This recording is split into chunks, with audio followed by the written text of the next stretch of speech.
Hi, my name is Isabel Moreno Hay.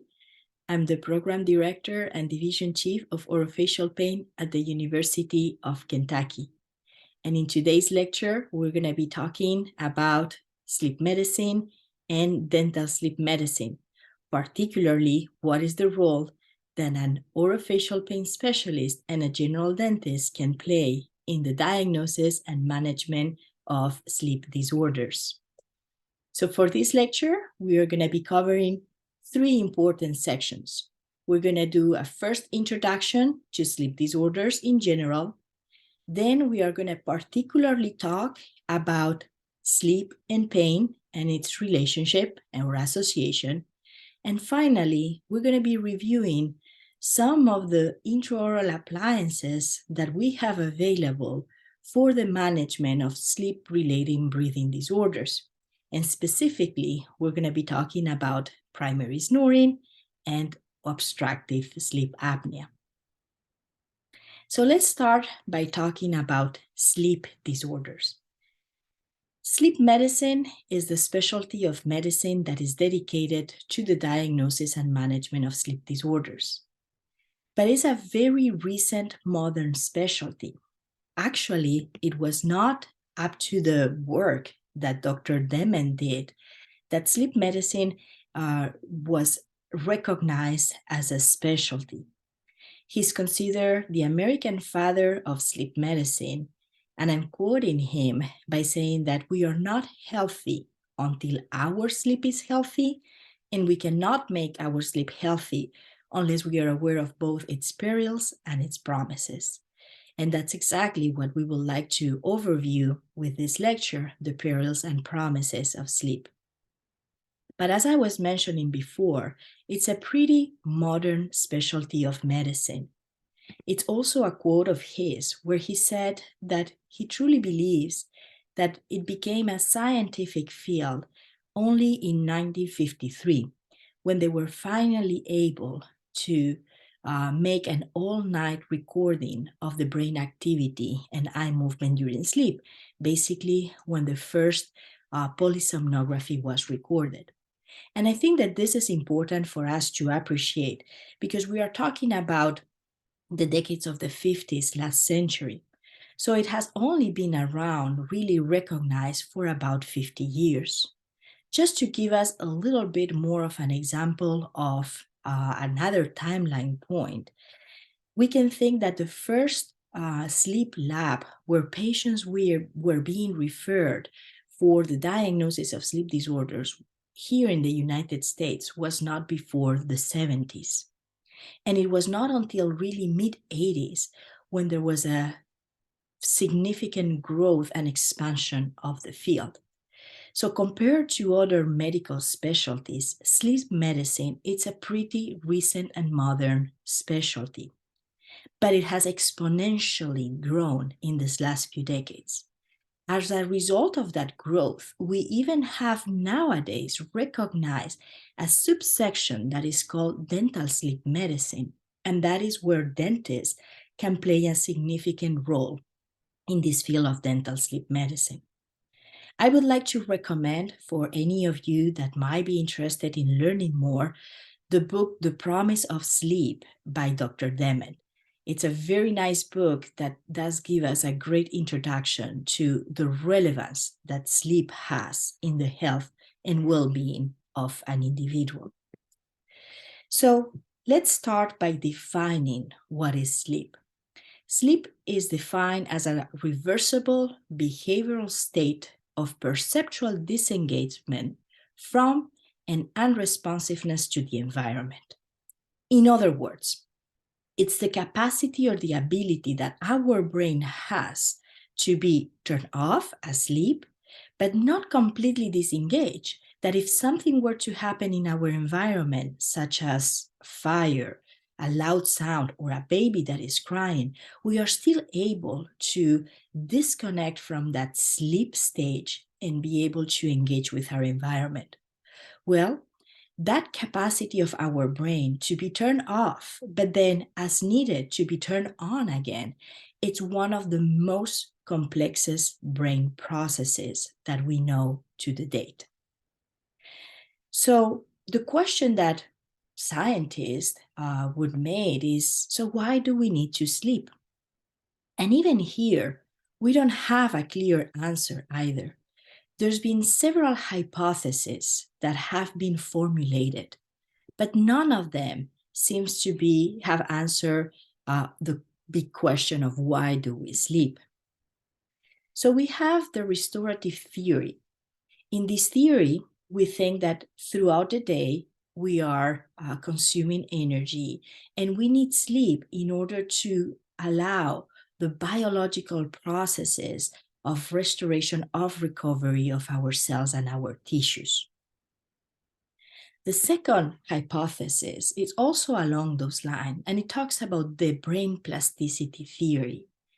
In this theory, it is formulated that we need sleep in order to allow for brain restoration, for brain growth. For example, in children, is during sleep when we will be releasing the growth hormone that is so important for the development of our brain. Additionally, only recently, in the last decade, we have now discovered a new system, which is called the glymphatic system, which is a system that is dedicated exclusively to the clearance of waste of our brain. And that's going to be occurring during sleep. So without sleep, that lymphatic system would not be functioning. The third hypothesis is that we need an energy conservation theory. In this case, our sleep would be programmed in a way that when we are less successful to obtain food, we're going to go into this standby mode that will prevent us from spending energy. For us as human, nighttime is when we are less likely to be able to gather food, and therefore we will be put into this stage of sleep. Along the same lines, we have the inactivity theory, which would say that, we would try to protect ourselves during nighttime hours, meaning between dusk and dawn, because we become much more vulnerable as animals for any kind of predator. And this hypothesis is solidified over the study of the different sleep patterns among the animal kingdom.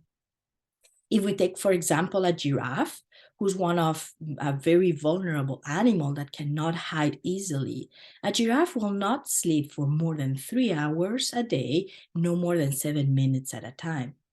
On the other end of the spectrum, we have the lion up high in the hierarchy of the food chain. And lions are able to sleep up to 3 days in a row after being fed, after preying. And therefore, we as humans, we would be somewhere in between. Now, most likely, the reason why we sleep is probably a combination of all the above hypotheses. So we are not sure why do we sleep or how our brain is activated during sleep. But what we do know is that lack of sleep would be deleterious for humans. We have all experienced what happens when we don't sleep properly. We're going to have mood alterations. There's going to be learning problems, cognitive problems like memory problems.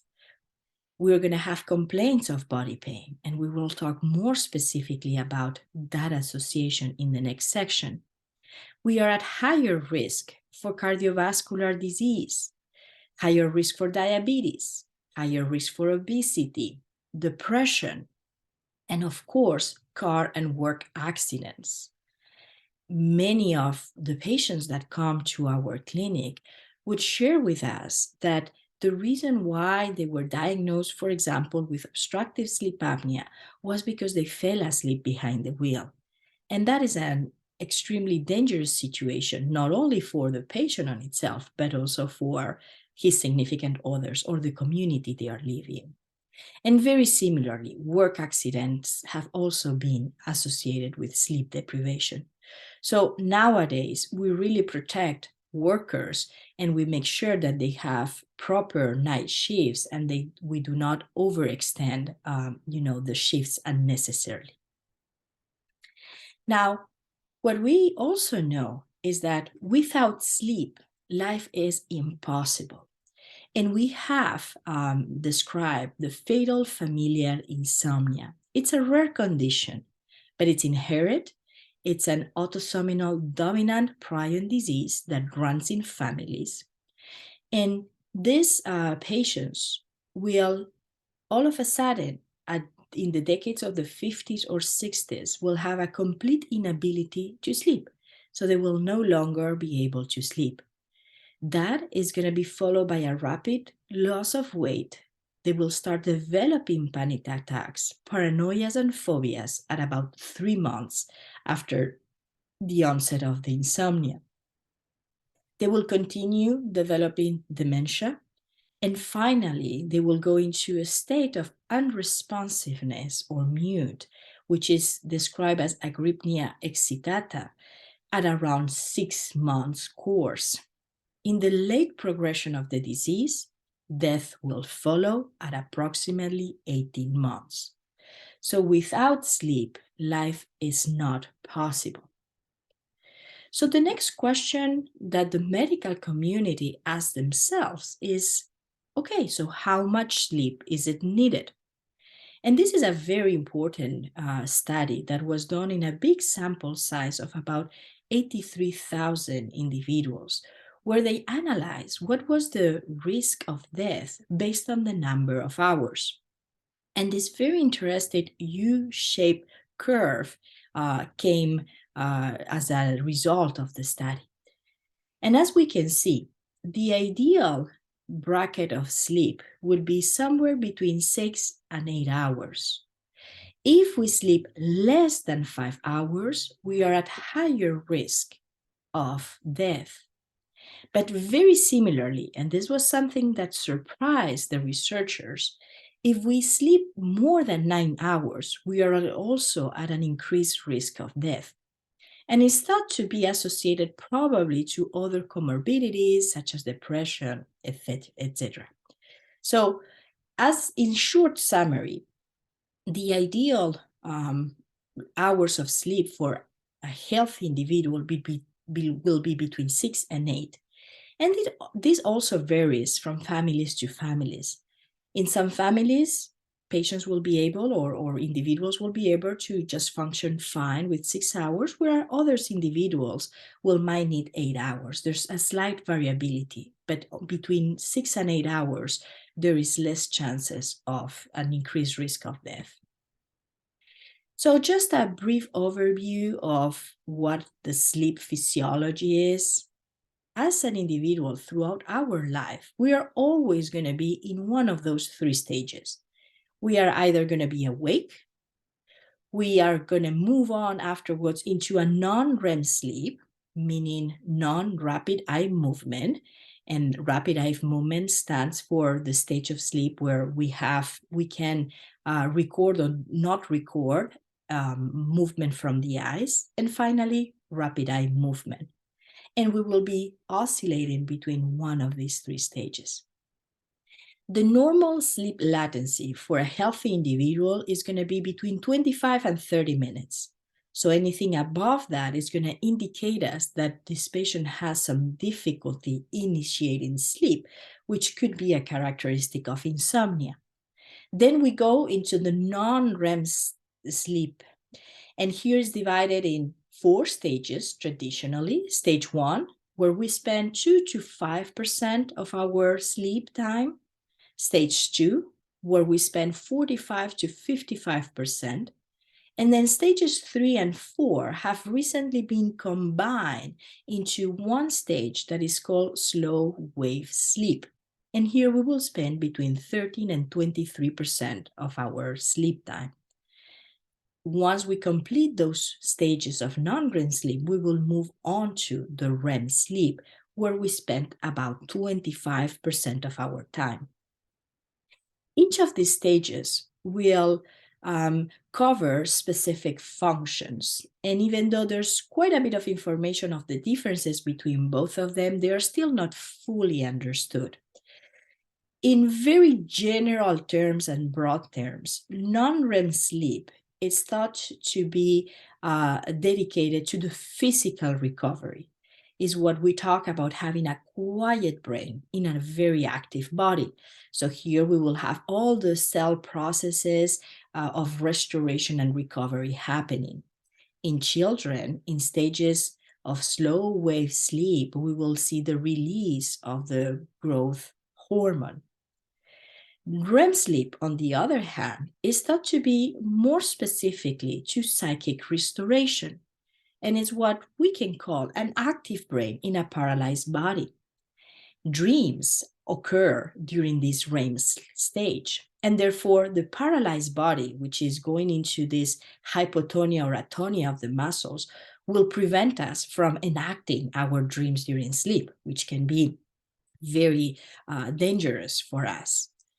So the normal sleep architecture of an individual will look something like what we see in the slides. The stages are going to be repeated in a circadian rhythm somewhere between 4 to 6 times, and each stage is going to last somewhere between 60 to 90 minutes. Now, it's noteworthy to observe that these stages are not exactly distributed the same way throughout the night. Not all of our nights are going to look exactly alike, and not everybody are going to have exactly the same distribution. But what is important is that we have this circadian rhythm in which we will be going through the different stages. At the end of the night, as you can see, that's where we have more of the most predominant REM stages. And why is this relevant for us? Well, it is relevant for us because some of the pathological conditions are going to be associated to specific sleep stages.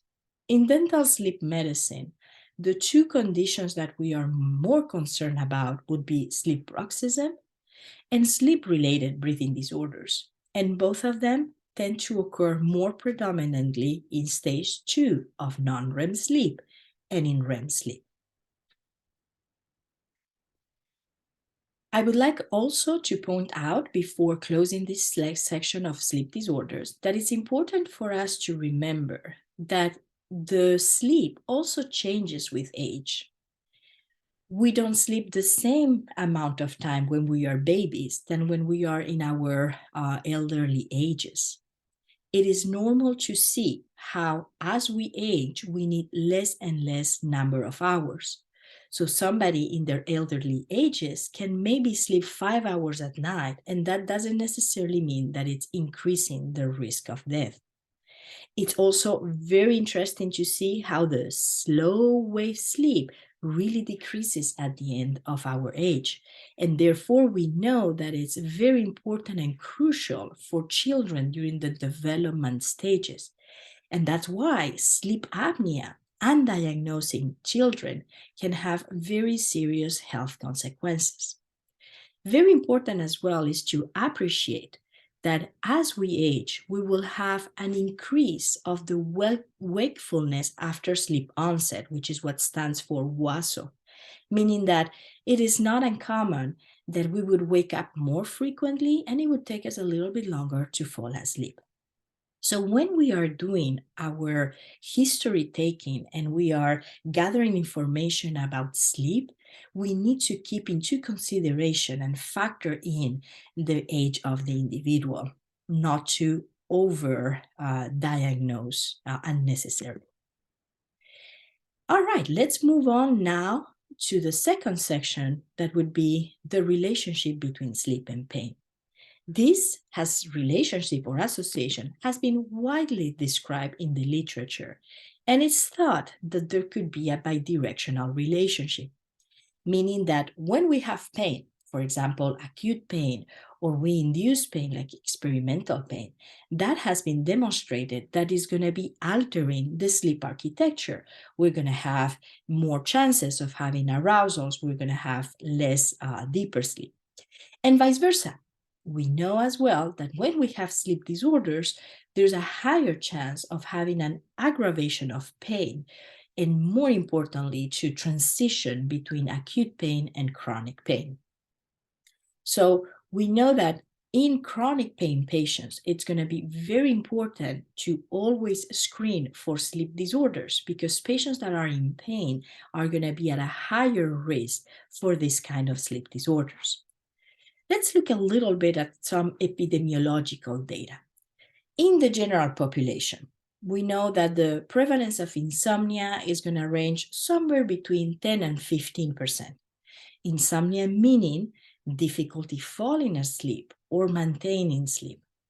Obstructive sleep apnea in the Western countries, it has been estimated somewhere between 3 and 4%. Now, this varies a lot from some countries to others. Asian populations will have higher prevalence of obstructive sleep apnea at up to 30%. And in the United States, it has been demonstrated that there's been an increase in the prevalence of obstructive sleep apnea related to the epidemic of obesity. But what about chronic pain? Well, this is a very interesting recent meta-analysis that was published, in which we can see that sleep disorders are going to be as prevalent as 44% in a chronic pain population. And here we are including different types of chronic pains: low back pain, neck pain, as far as the orofacial pain component, migraines, chronic migraines. What was also very interesting about this study is that among those sleep disorders, 72% of that sleep disorder would be insomnia. So insomnia being the sleep disorder number one that we can find in chronic pain populations. And then it's followed by a 32% of patients suffering from obstructive sleep apnea, and similar prevalence for restless leg syndrome, 32%. So as we can see, in chronic pain populations, the prevalence of sleep disorders is much more elevated and increased. And based on the results of this specific meta-analysis, chronic pain patients will have 6 to 16 times more likely to suffer from a sleep disorder. And therefore, as we mentioned before, the importance of screening sleep disorders in chronic pain patients. Another very interesting study that also looked into this chronic pain tried to understand if it was much more prevalent one over the other. And they actually didn't find a big difference. However, what they found is that when patients suffer from a comorbidity of obstructive sleep apnea and insomnia, these patients were associated with a higher pain intensity. So not only sleep disorders are more prevalent in chronic pain patients, but they oftentimes present as comorbidities. And when 2 or more sleep disorders are associated, there's a higher increase of pain. So if a patient presents with a sleep disorder, it's going to be very important to also screen for additional sleep disorders that could be associated with them. But what about specifically our field of orofacial pain? Well, one of the early papers to indicate that there could be a higher prevalence was this one published by Smith in 2009. Now, this paper presents specific limitations as far as the design. They only took a very small sample size of individuals. They had only 53. There was no control group in this study. However, the patients that were included in the study, they all complained about myofascial pain, and it was found that 36% of them would report insomnia, 28% of them had obstructive sleep apnea, and again, interestingly enough, 43%, which is almost half of that sample, will have more than one diagnosis of sleep disorders. Specifically, in this case, sleep bruxism was also taken into consideration. So as we can see, even though it's quite limited as far as the external validity of the design of the study, we can certainly already observe a trend of a higher prevalence of sleep disorders in this specific patient population. Along those lines, the OPERA study that was developed over a decade and analyzed more than 3,263 adults in order to study what were the risk factors associated for temporomandibular disorders, and OPERA standing for Orofacial Pain Evaluation and Risk Assessment Prospective Study. What they did is that they analyzed the risk or the likelihood of sleep apnea based on the stop portion of the stop band. Stop band is one of the screening tools that we have available in order to detect a higher likelihood of obstructive sleep apnea. It was a tool developed by anesthesiologists that were trying to assess the higher difficulty of intubation on patients. And it's broken down in two sections. The stop section, which is related to the questionnaire, and patients will score yes or no to do you snore loudly? T stands for do you feel tired during the day? O would be to has anyone observed you that you stop breathing or choking during sleep? And finally, do you have or are you being treated for high blood pressure? If a patient scored more than two or more, they will then be categorized as a high likelihood for obstructive sleep apnea. Even though this was not part of the OPERA study, but just for your information, the second part of the stop bank will also add additional scores based on the BMI, if it's above 35, the age of the individual, if they are over 50, the neck circumference, if it's greater than 17 for males or 16 for females, and the gender. If you're a male, you will be scoring also another additional point. So in this specific OPERA study, they found that those patients that scored 2 or above in the stop section of the stop band were at higher risk for the development of first onset of temporomandibular disorders, 1.73 times more likely, and also that if they had already a diagnosis of temporomandibular disorders, they were 2.36 times more likely of suffering from chronic temporomandibular disorders. Now, we need to take the results of this study as well with a grain of salt, just because we are basing it in the highly likelihood of, and there were no polysomnography testing done to really demonstrate that those patients had obstructive sleep apnea. But it also clearly indicates that if we have obstructive sleep apnea, our patients are at higher risk for developing TMD or a higher risk for converting from an acute TMD to a chronic TMD. So what are some of the tools that as dental providers we can introduce in the dental setting? I'm sharing here just a few. There's many others. Some of these are the ones that we use in our clinic. We can talk about the Epworth Sleepiness Scale. It's a very easy tool that can be provided to any patients that are maybe in the waiting room before coming to see the provider. And it's going to specifically look into excessive sleepiness. So if we score more than 10, we can say that that patient has more sleepiness than normal.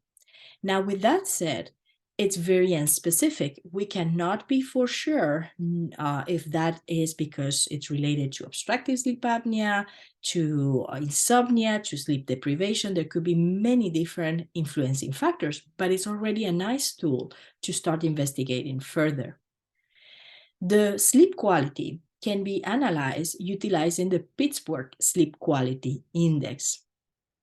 We also have the Insomnia Severity Index that specifically is going to look for the screening of insomnia. We just presented the Stop Bank, which is another easy tool that can be easily introduced in the dental setting. Other questionnaires to use for obstructive sleep apnea will be the Berlin questionnaire, even though we don't tend to use it as much as the other ones. And obviously for children, which as we already mentioned, it's also very important to screen for sleep disorders. We have the pediatric sleep questionnaire. It's going to look for pediatric obstructive sleep apnea and obstructive sleep apnea 18 as well. So those are some examples of tools, but obviously there's many others. So what should we do if we suspect a patient has potentially a sleep disorder? Then in that case, I would recommend you to refer them to the appropriate sleep physician. That could be a sleep physician, it could be their primary care physician, to have further evaluation. Now let's talk specifically about oral appliances. So let's say we send our patients that we suspect have a sleep disorder to the appropriate provider, and they end up being diagnosed with, for example, obstructive sleep apnea. Those patients might come back to the dental office in order to seek further management in the form of oral appliances. And that's exactly what we're going to be talking about in this last section. Let's start by defining what obstructive sleep apnea is. It is characterized by recurrent episodes of partial or complete obstruction of the upper airway, and it is associated with a decreasing quality of life and with significant medical comorbidities. We can classify the severity of the sleep apnea based on the number of events of obstruction that a patient has per hour of sleep. And this is reflected in the apnea-hypopnea index, which is many times read as AHI. If your AHI is somewhere between 5 to 15 events per hour, you would be classified as somebody that has mild obstructive sleep apnea. If your events are between 15 and 30 events, you will be classified as moderate obstructive sleep apnea. And anybody who scores above 30 is going to be considered severe sleep apnea. Why is this important? Is because we know that untreated sleep apnea is going to lead to significant deleterious health consequences. It can lead to stroke, to hypertension, to coronary artery disease, to atrial fibrillation, decreased quality of life, and in general, increased mortality. And this is only in adults, but in children, it also has significant consequences. In children population, it will show up with different characteristics, usually associated with behavioral issues. Sometimes they can be, misdiagnosed as having ADHD, attention deficit disorders. So it's important to screen these individuals and to treat and manage their condition. Also, it's very important to remember that we might have different types of sleep apnea. We have been talking so far about the obstructive sleep apnea that is characterized by the presence of respiratory efforts. But there's also other kinds, such as, for example, the central sleep apnea. And the difference between the obstructive and the central sleep apnea would be precisely the presence of those respiratory efforts. And there can also be a third situation in which we have mixed sleep apnea, and that would be a combination of both obstructive and central. Here we can see in the screen a good representation of that difference. In the obstructive case, we have inspiration, expiration, and we can see how we go into the apnea event, which is this cessation of airflow that has to last at least 10 seconds. But as we can see, these leads here are recording the muscle effort of the chest and abdominal muscles. And we can see them going up and down, and during that apnea event, they are still trying to break the obstruction. And that is what we consider an obstruction and obstructive sleep apnea. In this other slide, we can see how we have inspiration, expiration, and all of a sudden we go into an apnea event, which is considered for more than 10 seconds. But if we look into the muscle activity, we can see how it is also paralyzed. So in this case, the apnea event is not the cause of the obstruction. It's not the cause of the cessation in breathing, but it's the consequence. It's the muscles of respirations, the ones that have stopped being activated and therefore are leading to a pause in respiration. Why is this important in the dental provider setting? Is because with our oral appliances, we're going to be able to help obstructive sleep apnea, but we cannot help with central sleep apnea. And therefore, before initiating a treatment, we have to have confirmation by a sleep study that we are dealing with a patient that suffers from obstructive sleep apnea and not central sleep apnea. I'm a true believer that an image is worth 1,000 words. So I'm bringing this video that I downloaded from the internet, so it's available for anybody to access, where we can see very clearly an example of what we are talking about. And I want you to pay attention to the activity that is happening at the level of the chest.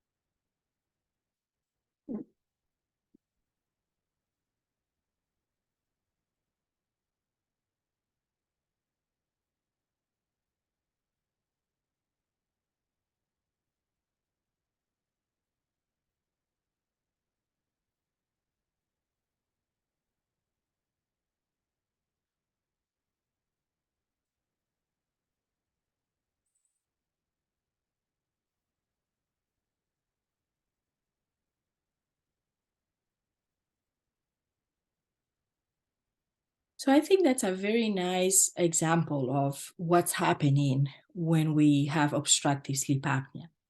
Now, what causes this condition? Well, traditionally, we have always thought that it was due to an imbalance between the soft tissue and the hard tissue. For example, if we have a patient that has obesity and has excessive fat tissue, especially around the neck area, that imbalance between soft and hard tissue will lead to obstruction of the airway.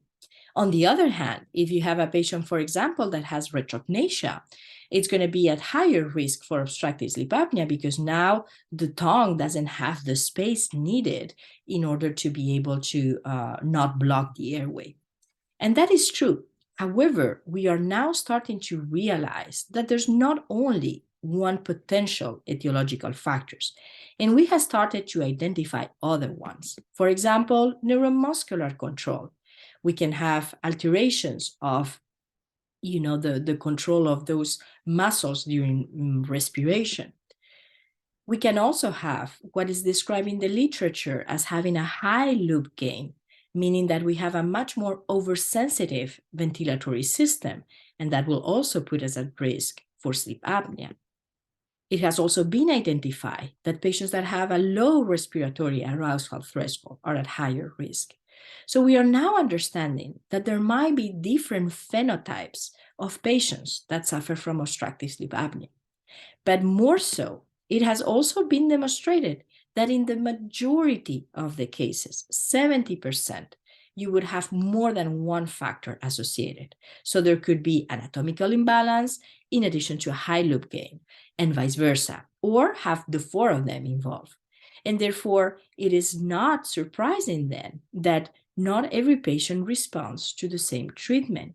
And trying to tailor the treatment to the individual phenotype, meaning that personalized or precision medicine, it's certainly going to make a big difference in the way that we manage patients in the future. However, that information or that data, that evidence is still in its infancy. What are the options that we have for management, as we just alluded? Well, we should always start with lifestyle modification. That should always be part of the management. And here we can talk about things such as, for example, weight loss. It's important to encourage and motivate our patients to lose weight, to keep a much more healthier, active lifestyle, even though we have to also understand that if an obstructive sleep apnea isn't treated, that is going to difficult patients' weight loss. So once we start managing that sleep apnea, we need to encourage those lifestyle changes. Sleep hygiene, avoiding alcohol, sedatives before going to bed. In some cases, we can do positional therapy, meaning that if the patient suffers most of their obstructive sleep apnea on their back, then we can encourage sleeping on the side with different devices, etc. Up until the 1980s, when the positive airway pressure therapy, which remains the gold standard to the date, was introduced, the other only way of managing sleep apnea was with surgery. Now, nowadays, because we have much more conservative approaches, surgery is being relegated only when we have a significant anatomical structure that can be corrected with surgery. So, for example, in children, if we have kissing tonsils, hypertrophic tonsils, then surgery will be indicated. Or otherwise, in any of the other patients that were obstructive, where other management options have failed. And then we have, since 2018, we have also, since in the last few years, we also have the possibility of having a hypoglossal nerve stimulator. These ones have been also have been able to introduce an alternative treatment for patients that might be refractory to other options. And lastly, we have our oral appliances that have been recognized since 1995 by the American Academy of Sleep Medicine as a good alternative for the management of obstructive sleep apnea. But how do we classify these oral appliances? Well, there's two main groups: tongue retainer devices or tongue stabilization devices. And then the other group would be mandibular advancement device, mandibular advancement splint, mandibular repositioning appliance. Those are different acronyms or different terminology that we can find in the literature. Both of them have demonstrated to be as effective. Now, one group might have some advantages over the other ones, and we'll talk a little bit more about that. How do these oral appliances work? Well, they're going to be precisely targeting that etiological factor that we were talking about that anatomical imbalance between the soft tissue and the bony structures. How do they do that? Well, they bring the jaw forward. And by bringing the jaw forward, we are pulling from the muscles on the tongue, and we are creating a bigger space between the back of the tongue and the back of the throat, meaning that we are increasing the velopharyngeal cross-sectional area of the upper airway. And by doing that, we are able to decrease the pharyngeal collapsibility. So we like to explain to our patients that when we are using an oral appliance, we are mechanically splinting the airway. And when we are using a PAP therapy instead, we are pneumatically splinting the airway. Now, because there could be a multifactorial etiology to obstructive sleep apnea, our oral appliances have a success rate that's very variable, and it ranges from 36% all the way to 70%, where the severity of their obstructive sleep apnea is also a factor to keep in mind. What type of MADs can we use? Well, ideally, you always want to opt for an MAD that is custom made, meaning that we take impressions, we send it to the lab, and that are titratable. So all of these examples that I'm presenting in the slide are just a few examples of titratable appliances, meaning that all of them will have some sort of mechanism either a telescopic arm or a screw or rods that are interchangeable that will allow us to bring the jaw forward and backward as needed based on the symptoms of the patient. Now, those are always the ideal selection over other kinds, such as, for example, these other mandibular advancement devices where they are custom made as well, but they are non-titratable, is the style monoblock. What are the disadvantages of this type of monoblock? Well, we don't know ahead of time what's going to be the best protrusive range for our patients. And therefore, we deliver the appliance and then we do small increments as we go. If we deliver one of these non-titratable appliances and the symptoms are not well controlled, we're going to still need to send it back to the lab technician to have them reassemble the appliance in a further position. And therefore, they are not as convenient. Now, one of the disadvantages of both of the previous appliances is the cost. They are expensive. And for those patients that are not able to afford it, we can also find these non-custom mandibular advancement devices, what we call the balls and bites. And there are many different out there that have been marketed. Some of them, they are marketed for patients to install directly at home. Others are marketed for dentists to deliver in the dental office. In any case, they are all based more or less on the same mechanism of a thermoplastic material that will be, softened in hot water and then adapted into the mouth of the patient. Inconvenience of any type of non-custom made appliances, retention is going to be lost as we go. They are bulky in general. They are not adapting as well. So overall, we could expect a higher degree of side effects. And then we go back to the other group, which is the tongue retainer devices. These are usually made of medical silicone, and the patient will insert their tongue into this silicone ball. And by doing that, they will pull the tongue outside, and it will be held by two flaps around the lips. And as I said, it has demonstrated to be almost as effective as the MAD. Now, the inconvenience could be how comfortable they are. In some occasions, they might lose some of the rotation throughout the night, so they start in a specific pressure, but then it gets lost, and patients don't feel it as comfortable. You can also do them custom made, but you can find them easily in the market as well at a low price.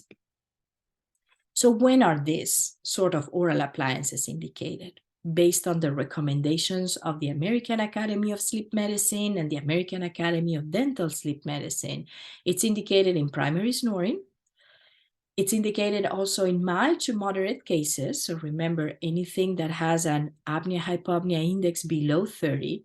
When the patient prefers to try an oral appliance instead of a CPAP, if the patient is not a good candidate for the CPAP, or if other treatments have failed.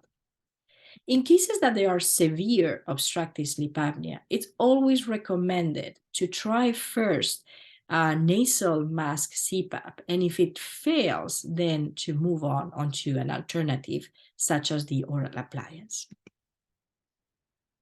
However, not every patient is a good candidate for one of these oral devices.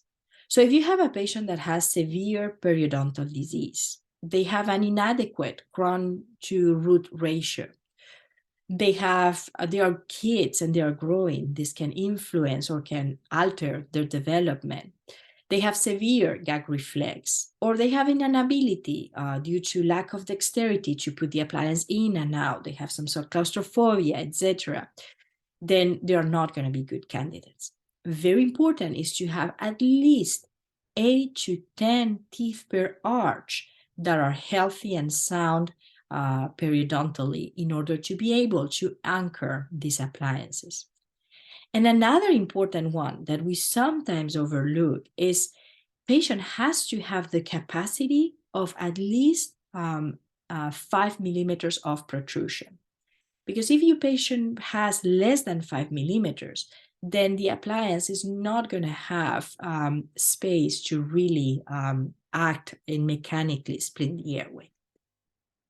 Now, talking again about patients that are edentulous, we can find some alternatives. There are some of them that have been marketed, like the one that we see in the slide. But if you have a patient that is totally edentulous, you can try a tongue retainer device instead, and that could help those patients that otherwise would not be able to use a mandibular advancement device. Now, we need to explain to our patients that these appliances do come with some side effects. And these side effects are going to include joint pain, joint noises. It could include muscle pain. So we can develop signs and symptoms of temporomandibular disorders with the use of these appliances. And therefore, if a patient has already to begin with a temporomandibular disorder, we are going to need to closely monitor them as we do the advancement. As any other appliances, we can develop tooth mobility, excess saliva that usually goes away, tooth pain that usually goes away after a few days of use. We can cause gingival irritation, tongue or mucosal irritation, and same thing, we can make rearrangement or readjustments to the appliance to minimize those. If we start developing dental mobility, we should, revisit the pressure that the appliance might be putting on those dental structures, maybe refer the patient to a periodontist. And lastly, we can also develop some occlusal changes. And those are some of the ones that can be more alarming for dentists and patients. Now, talking specifically about temporomandibular disorders, we now know with the scarce evidence that had been published that introducing a sleep apnea appliance and mandibular advancement device does not necessarily increase the risk for temporomandibular disorders, as this meta-analysis showed. Other studies have also demonstrated that if we develop side effects, those are usually transient and will subside as we finish that titration or adaptation period. Now, but what about occlusal changes? Occlusal changes have been widely published in the literature. We know that we can have a decrease in overbite, decrease in overjet, slight movement of the molars. But one of the ones that are more clinically alarming would be the development of posterior open bite. We don't fully understand to the date what leads to this posterior open bite, and there's been several hypotheses. Some hypotheses would speak to the myocontracture of the lateral pterygoid during sleep.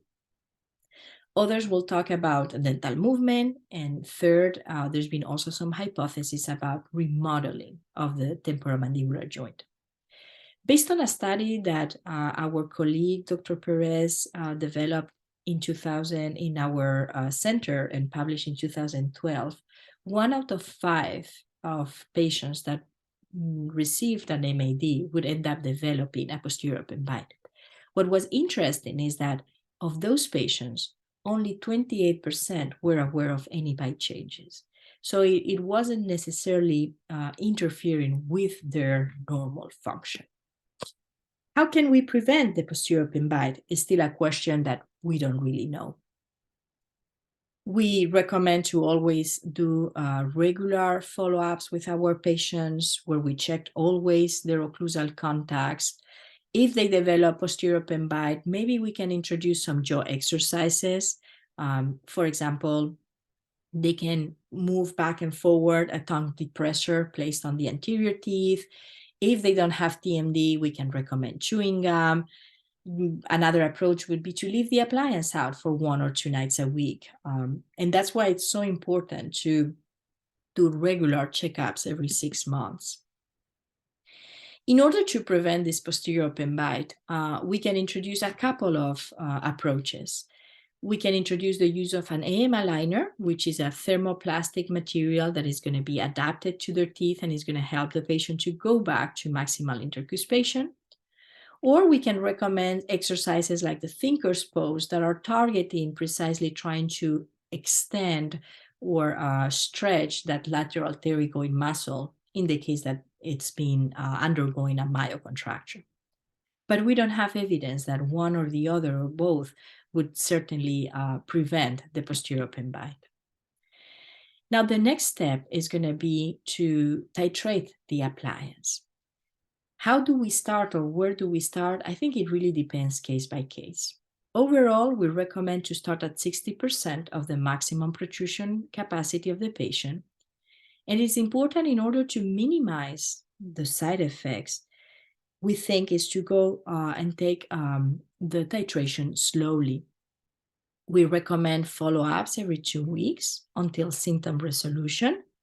And once we feel like, based on subjective symptoms of sleep, the patient has corrected the sleep apnea, we recommend to refer back for another sleep study to be performed with the MAD in situ to really prove that we have achieved the maximum therapeutic benefit of the appliance. Once the patient is stable, we will recommend a 6 months to 1 year follow-up appointments. So the takeaway message of this lecture is, first of all, that sleep disturbances and disorders should be always assessed and treated in conjunction with chronic pain. That it's crucial to establish an appropriate referral if we suspect that we might have a sleep disorder or disorders. And finally, as dental providers, we can play a very important role as part of a multidisciplinary team in the management of sleep-related breathing disorders. And with that, I want to thank everybody for your attention. This is my email, and you can reach out anytime if you want to have any further questions. Thank you.